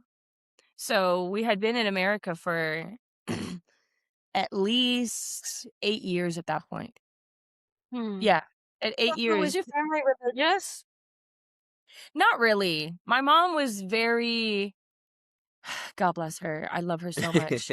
My mom wasn't the type to press religion, and also, um, like, extra context on, like, my family dynamic. My mom and dad had separated when I was younger too, so we moved to the States early, like, it was February of '01 is when we moved. That's when we lived in Houston. We then What a moved time to move to to the US. what a wow. time It to was, move. like, the nick of time, you know what I mean? Like, we For really real. got in there before we Yeah. put that's why I feel like I'm always like, there's always been some sort of, like, divine protection around me. Um, so that's 2001, and then when we moved to Nashville, it was, like, 2003? 2002, 2000 like, it was early, it wasn't like, we didn't stay in Houston for long, I think it was, like, a year max. And I'm, like, learning English, and then when I was in, like, grade school and, like, elementary school, I definitely was, like, translating for my parents. Like, my mom learned English through work, like, through just, like, experience and just, like, learning around her, and she wanted to learn, so therefore she learned faster. My dad did not care. My dad was So like your parents were divorced, separated? You said you were at translating this for The your point parents. religious you said who the religious okay, question. so they are, when we were in Tennessee is no, okay, no, they separated when we were in Virginia, and that was around 2007. That's when they separated. Oh, so they Um, came to the US together. Oh, of course, yeah, yeah. And so My you all mom was came the together. So it was mastermind you behind and your it. mom and dad and your brother You're my and younger you. brother. Yeah. And my dad's like an on and off religious type of man. So, you know, he'll turn the switch off when he wants to drink, and then he'll turn it back on when he's like, "How dare you?" You know what I mean? Like, that's the type of religious man he is. But my mom grew up very religious and therefore did not want to impose that on me. She was like, "You find it however you want to." You know, like you allow yourself to be as religious as I never wore a headscarf growing up. Um, Did your mom wear a headscarf still? so my mom wore a headscarf when she married my dad, and then, when we moved here, of course, when you have a hijab on, you get eyes kind of watching you. And there was a moment where there was, like, a whole thing that happened while we were out in, like, at a mall somewhere. There was some lady screaming terrorist. There was another woman. It was a whole ordeal. It was, like, a big thing that happened, and my mom, from that day forward, she was like, "I'm taking this thing off. I don't care what you say, what happens, but I'm not about to walk around in a completely different country, not knowing the language, not knowing anyone, and then willingly making myself a target." Mhm. So, Mm. she took it off, pretty early when we moved to the States. Um, but I wasn't my Can't mom blame did her. It was crazy. it Yeah. was rough. I It was mean, rough. they moved here for some sort of, hopefully a better life. And then, of course, that fall, all Well, shit hits the fan and everything yeah. just that after. I think people, I don't know if they forget, but I don't really think people appreciate and remember enough how awful it was for the year Oh, it was bad. afterwards. It was bad. I But, you mean, I don't know, know go ahead, go it's ahead. crazy because me living in this, my small town and county, you know, it, we didn't see it because we were just Mhm. so country people, There right? are no Muslims living No in Muslims Buckingham. are there, right? Oh, Um, I mean, I went to school with a lot of black kids, Yeah. which that's the same as when I was in Cumberland County, the smaller county. That's how I was raised, right? It was so many other black kids, like they were my best friends. Like yeah. that's who Yeah. I grew up. That's Yeah. I'm like, who we can introduced me tell. to music. I I can was tell. introduced music to them and everything. So yeah. But when it come to Muslims and things, uh, it still didn't affect me because I didn't see it unless it was on TV. So I Yeah. I totally mean, feel you now that I've gotten older to And see the stuff that happens in here. It's just crazy. it really wasn't until you kind of got into the prison. And then, of course, there are a lot of Black Muslims in the prison system. Yes, but they So were then a he lot of would them watch them pray and were like the ones that wanted to bomb, and they were a lot of them were they like were probably pretty militant because they were they Black were yeah, Muslims. because we were Yeah. they were in prison, yeah, so yeah, they yeah. It's like wanted to you're get gonna, they wanted the man back, right? Yeah. yeah, But 100%. there again, there were others that followed it. I think I say correctly or through the Quran, but Yeah, I didn't know the difference, yeah. I till I think got I older. think that's So why, like, similar to Safa's story is, like, I think she ended up, like, gravitating to the Black community, because of that, because of, like, you know, like, we're not gonna call you, like, no, less often we're gonna say, like, those types of things, but it was, like, especially from when I met Safa in middle school, like, she moved to Stafford, like I said, so, like, almost all the people there, like, were either in the government or working in the military, Mhm. and so, like, a lot of those kids could be, like, you were in that area. Yeah. yeah, Totally. Yeah, you were everywhere. they were pretty much, yeah, they were pretty rough around the edges when it came to that kinda stuff, and, um, so that's funny because that loops back to today, like, with us being in Denver, where Denver is not really diverse at all, and, It's not. like, so she's been kinda, like, interestingly trying to navigate that where they're like, "Oh, you're Iraqi? Like, I'm having okay." a hard time. She's like, and trying to, yeah, I guess just Aw. navigate the people, of the United Yeah. States of. And that's why I emphasized my high school experience because it Mm, was like I saw so many faces and I was like, "This is what it's supposed to be like," you know what I mean? I'm supposed to have this level of exposure. But I mean, like, To all these different I races. yeah, it's all these like, it's so interesting because you hear Houston, you hear Nashville, you would think I'm around, like, predominantly white people. I'm not. Yeah, I yeah. was in Well, Houston, I was in the projects with Latinos and Mexicans, you know what I mean? Like, and then when I went Nashville, in my class, I vividly remember in my 5th grade class, the minority was one white boy. Everybody uh, else was there was Black people, there was I was constantly in diverse spaces. And then moving to Stafford, I was in Stafford for, like, a very brief time. So still and within my circle, Yeah, there's a lot of I was still around a lot of culture. I was still a lot around of, people that, um it was still diverse around me. Mhm. And then, I got super blessed when I got to Woodbridge because it was the most, and I feel like that's really what it looks like in Northern Virginia. The more north you go, the more you work your way up. Like, if you were to go to Springfield, still continuously diverse. If you were to go up to, work your way up, and there's little pockets of, like, oh, there's not much diversity here, but Northern Virginia in general is very, very diverse. Um, so yeah, when we moved to Denver, and this is why I said politics is important. And this is why I said everything else that I don't pay attention to is important. Because when we came here, I mean, it was a culture shock for me for, like, oh my God. 12, 13 months. I'm like, nah. I was like, I think I just started to be like, just accept what it is just maybe 2 months ago. Um, but being in diverse spaces is very important to me, and learning that the hard way. And it's okay. I'm all right with that. But it's funny it, because it it is for me as well now because yeah.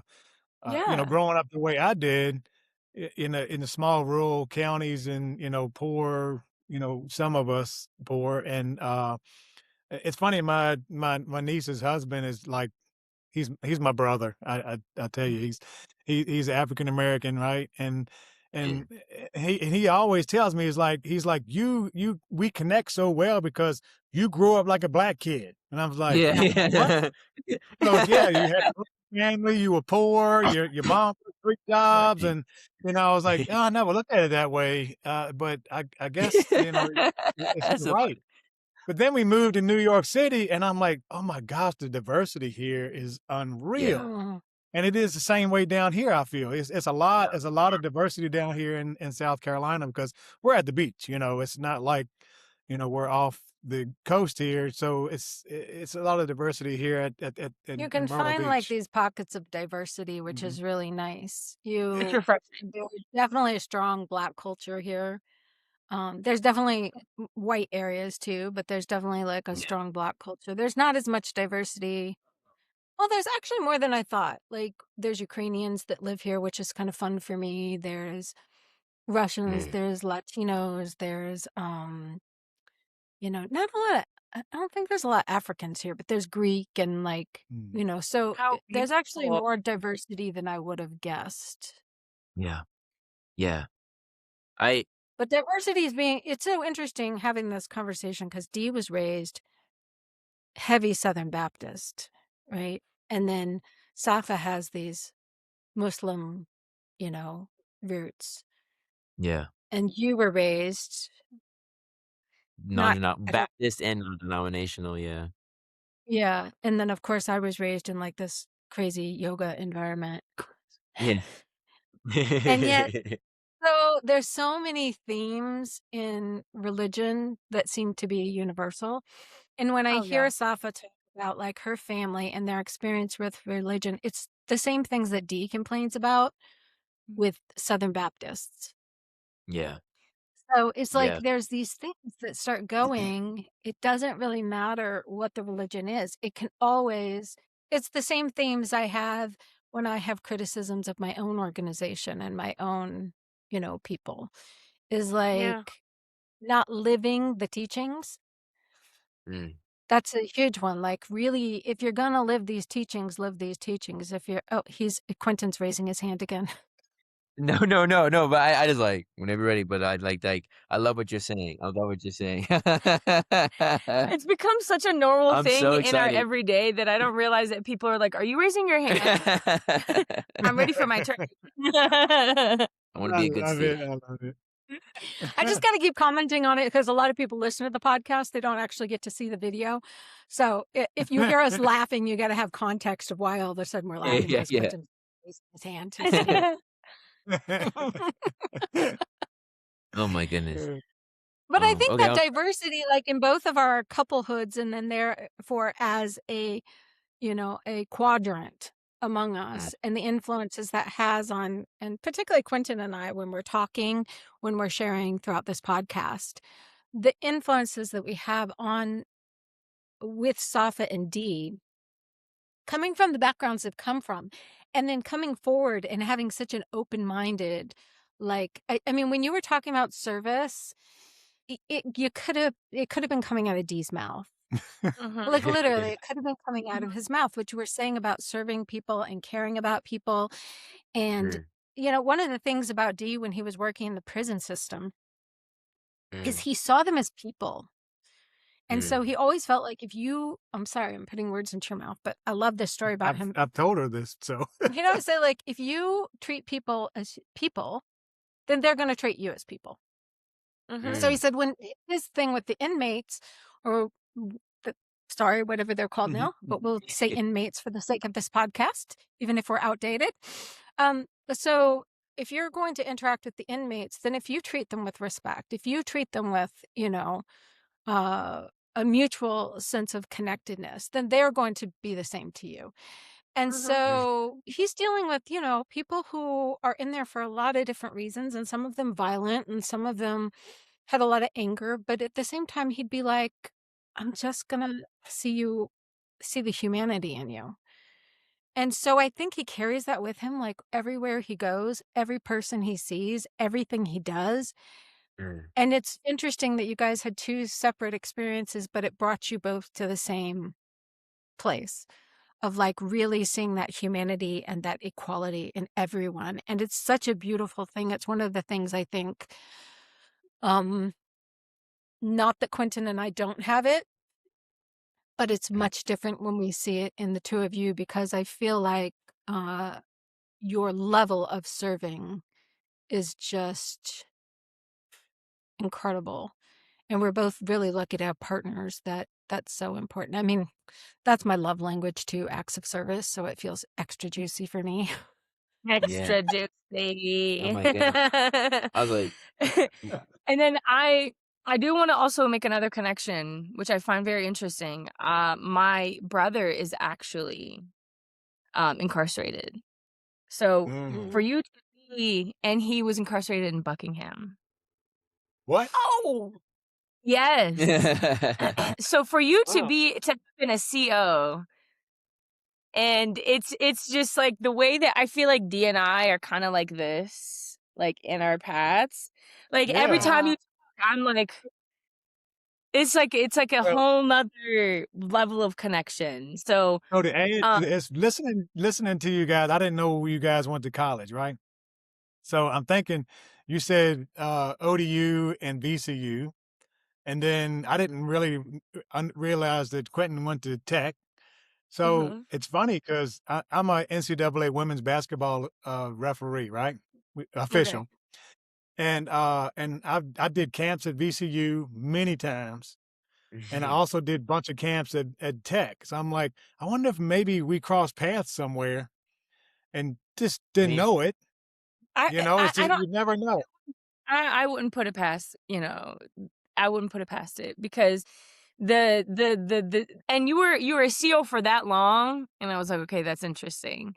But Uh-huh. there's like, you are special is what I'm trying to say. There are not a lot of CEOs that operate on the wavelength that you do. There's a lot of corruption, and Oh, oh I my have a gosh, completely different lens.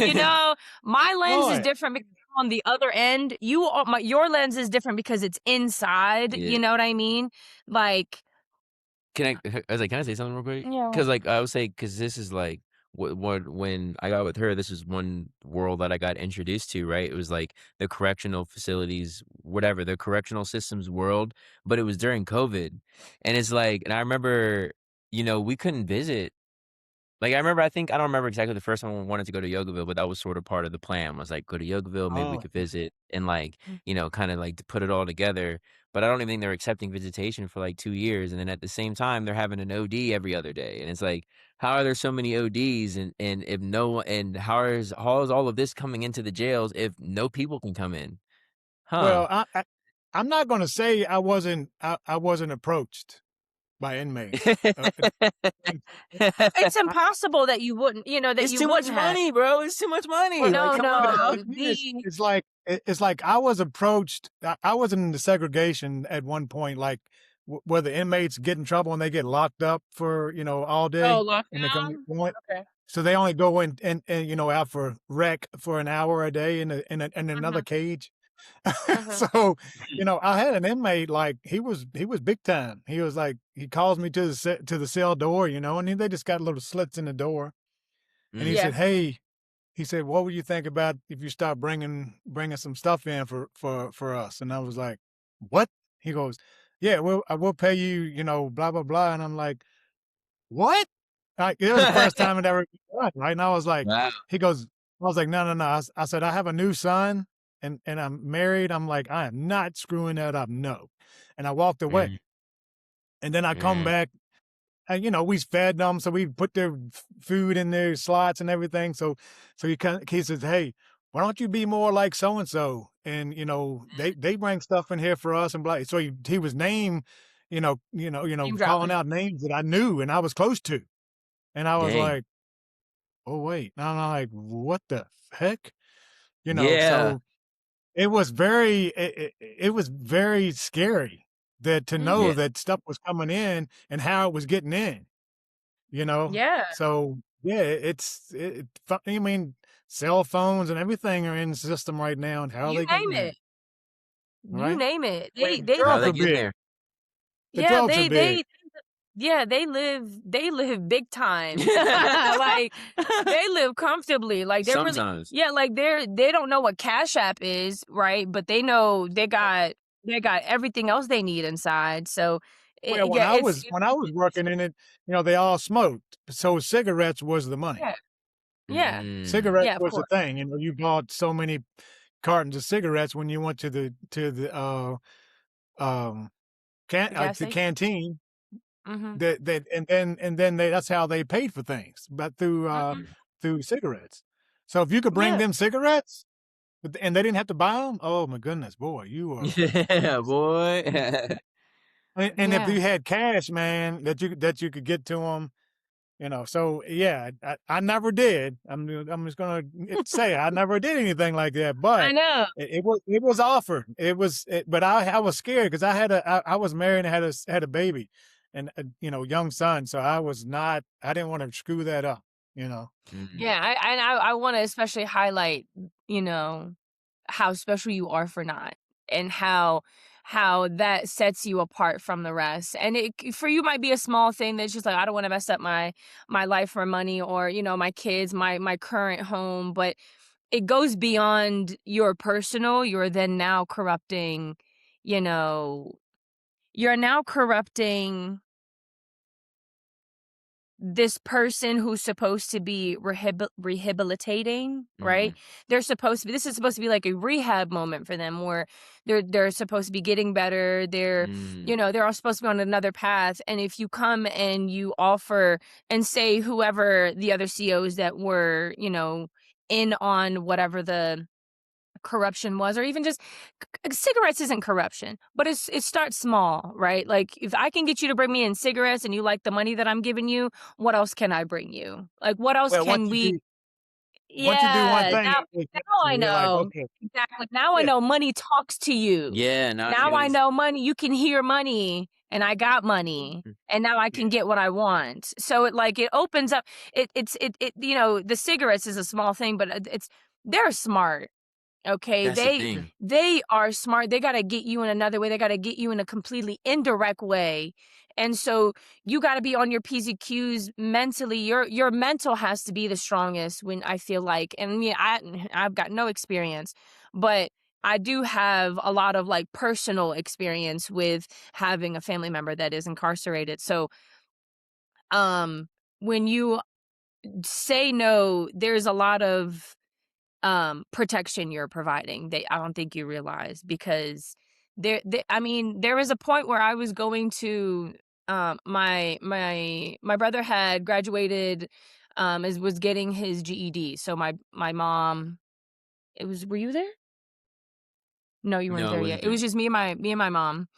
And that was during COVID. And their whole system wasn't working. Like, their scanning system was a mess, the line was backed up. If you missed like, they didn't care how the like the check-in, when you have to come in and you leave your phone, there's so many things you have to do that if you don't get, like, you need a handbook, really, because you can go up and, oh, you're not supposed to have your phone. Now you got to leave. You got to go back into your car and you got to go back inside. Now there's a whole new line. Now there's 7 more people in it. Now you're taking longer.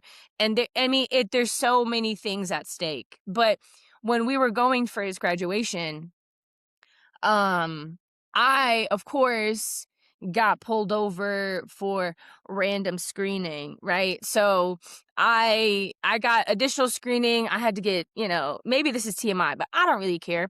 I had strip search. I do the whole cough. Like, I was the one. I'm Yeah. the one. And and then they were doing that because they said that they had that month they had several ODs, like a lot of overdoses were happening. And after the graduation, I went in, saw the whole thing, was beautiful. Um and that month alone, I think it was in the double digits, like Mm. 11, 10, 11 Oh. overdoses. I'm like, there's 30 days in a month. How you have Yeah. 10, 11, 12 overdoses? And if we're doing this level of screening where I have to squat and cough, you think we're bringing it in? It's like intentional blindness of not wanting to look in the obvious direction. And that tells me plenty. That means and you're in on it in some Well, it's What? fashion. funny because we had to be there at a certain time because we had formation before we went in to hear what happened the shift before and to Yeah. go over some things before we went to relieve the other officers. And so some of them would come in right at the last second, so you get pat down real quick, and then they could run Huh. in there. Because if you didn't make the formation in time, you get written up. Yeah. So if they Mm. figured that out, like, hey, I can get in without getting a really good Right before. cert. I can get in there, so maybe that's a thing too. It's just so Like, also, isn't there drone activity? Like, they would come and drop the stuff over the wall with the there were drone. when I was there was once or twice it happened here or there, but it's that was right many years ago now. So Yeah. I'm at the age that I would have retired. So Yeah. because I didn't have to have, but I'm 54, so I had to have 30, I had to have 25 years of service and had be age 50. I could retire with full benefits. Right. So I would have ended up with 30 years of service at age 50. So for me to leave and being like, hey, I could be retired right now, but it wasn't meant to be. That's all good. I don't think about that anymore. But I'm at the age now that I could have be, fully invested in Virginia retirement. So it wasn't a lot of drones back then. So don't get me wrong. About the drone so much. There was a point where like somebody would run up to the fence and like throw stuff over the gate, just weird stuff back then. Dang. So, and that's why they put the prisons back when they did, because they're back off the main, They're and backing Oh, down and there's mounds around what? them. Yeah, yeah. it's free, he had gotten big transferred a few fields, times. and so yeah. Yeah, he had gotten transferred a few times, and some of the locations, it's like, You're like, it's really in the yeah, you're boonies. like, where's this? Yeah, it can Like, be. Yeah. yeah, one of the ones, I don't remember which one it was, but It was, the Blue Ridge Mountains were literally right outside. Like, they Mhm. would step out in the yard, and it was just it was I mean, it was beautiful.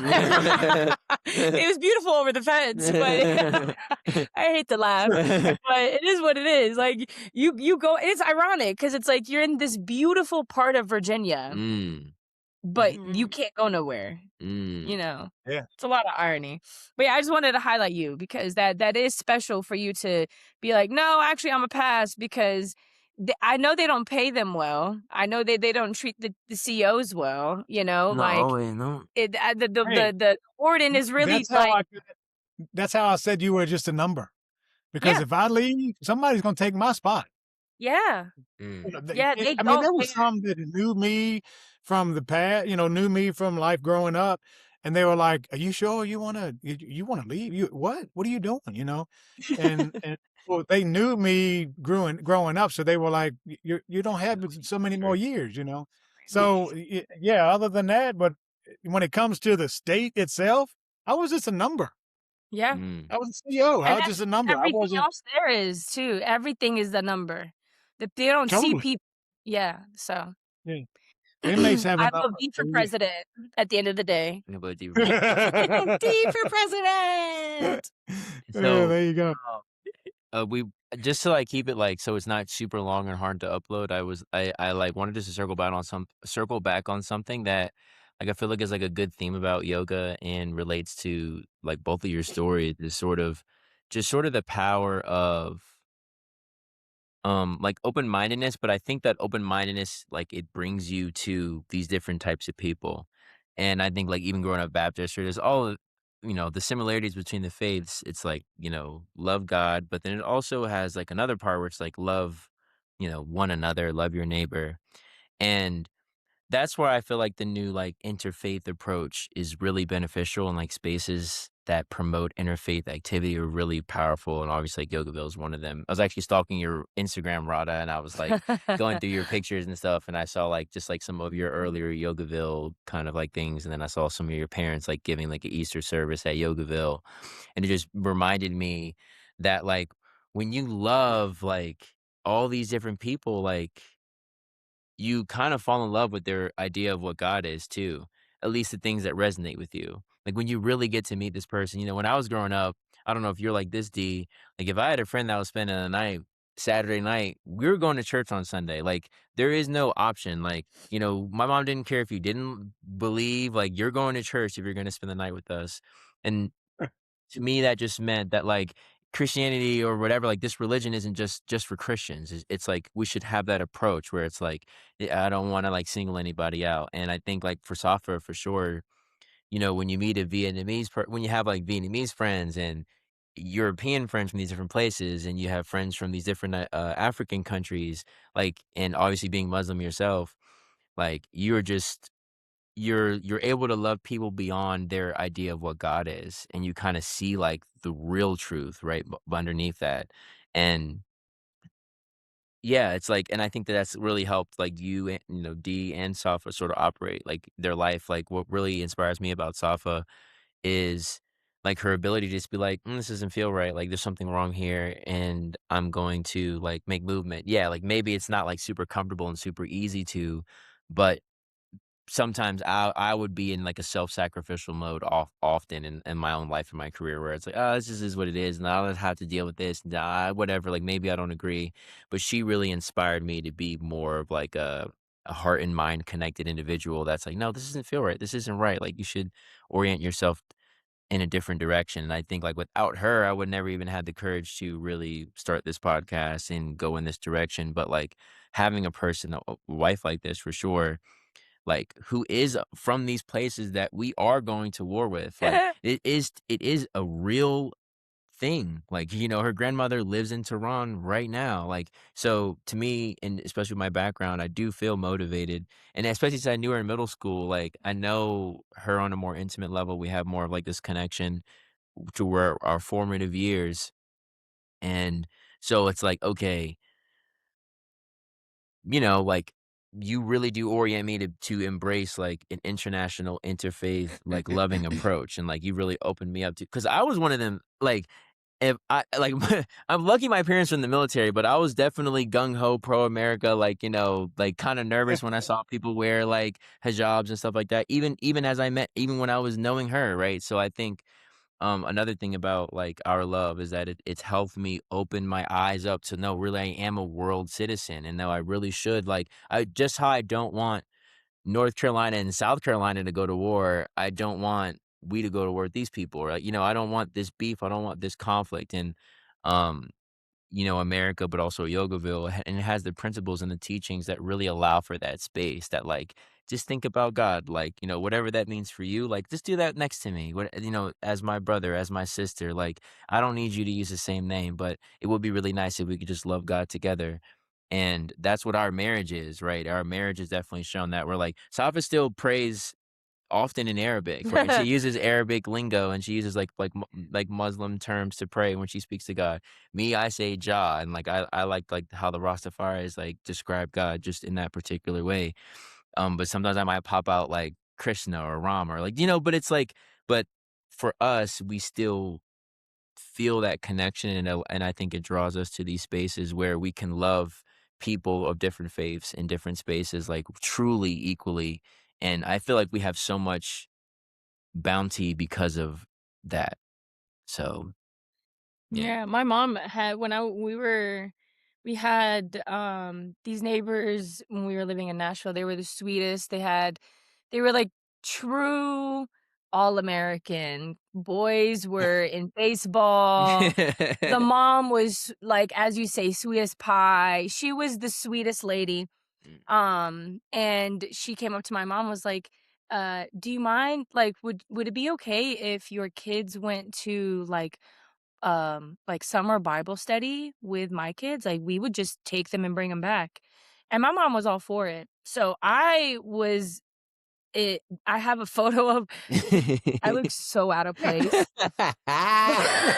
You can already kind of put the image I together. bet. Me, look at how I look, and I'm in this big mega church, and it's like, Your eyebrows were thicker summer then. thick, Your eyebrows were okay? thicker then. Yeah, you know what I'm saying? You were younger. Yeah. It's like Yeah. summer Bible study, you know what I mean? And it was like it was just my that was kinda how my mom operated with religion, just to answer your Yeah. question, Rada, from earlier. Like, she wanted me to be as exposed as possible and to like, kind of, like, not limit myself and be so closed-minded that, like, this is the only, like, religion that exists, or, like, this is the only type of people that exist around me. So that Yeah. definitely was, like, helpful in my foundation of being open-minded, and just accepting everyone around me. So, shout out my mom. So, We love her. yeah, we always love to kind of end with a little practice or something that you guys would like to share from your own, way of practicing, whether it's a breathing practice or prayer or meditation, or what do you guys do sort of to keep yourself grounded, keep yourself, on the path, do a little check-in with your own self? What are some of your favorite practices? My practice lately has been, journaling, and when I journal prayers. So when I journal, it's like I'm speaking to the higher power, like, that way, like, pen and paper somehow feels um, very, very special. Like, there's a certain power it holds once the pen has officially written it on the paper. Um, and I also try to keep it consistent with praying, like, throughout the day, even if it's just a little bit. Like, if I'm a little angry and I shouldn't in this moment, I, like, take myself away and just pray for 45 seconds or whatever it is, or meditate for however, until I'm like, okay, I'm good, I'm reset. So for me, it's little prayers throughout the day, that keep me grounded and connected. And then also, when I need to do a big prayer, I write it down because it's partially feelings, emotions, and, like, divine connection. Um, would you share with us just one of those little prayers that you would say Oh, throughout the day? yeah. So, it's really random. They're not, like, set in stone, so if I'm feeling a little off, I probably would I start my prayer with, in Arabic, it's Bismillah ar-Rahman ar-Rahim, which is in the name of God who is, ooh, I'm being put on the The spotlight. If the I most say this merciful, wrong, the most merciful, most compassionate. the I most know. merciful, most I know, I know, compassionate. I know. Thank I got it goodness, girl, I would've memorized. been a fraud. Okay, so I start with that, and then I recognize how small I am, in the grand scheme of things, and, just say, you know, Bismillah ar-Rahman ar-Rahim, I come to you. I ask for patience, I ask for grace. I'm having a hard time, with today and how I'm feeling.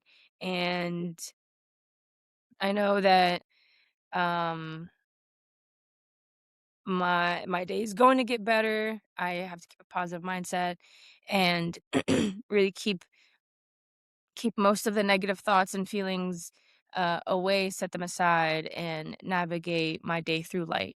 And that would be like a simple in the car reset and then go on about my day. Beautiful. I Oh, Yeah, love thank that. thank fire. you. What about you, honey? See, I Well, went first. You need a yeah, time, but now it's your turn. well, it's growing up to a Southern Baptist, I pray to God and I thank God for all that He's given me, and then all the things that He's taken from my life that didn't serve me.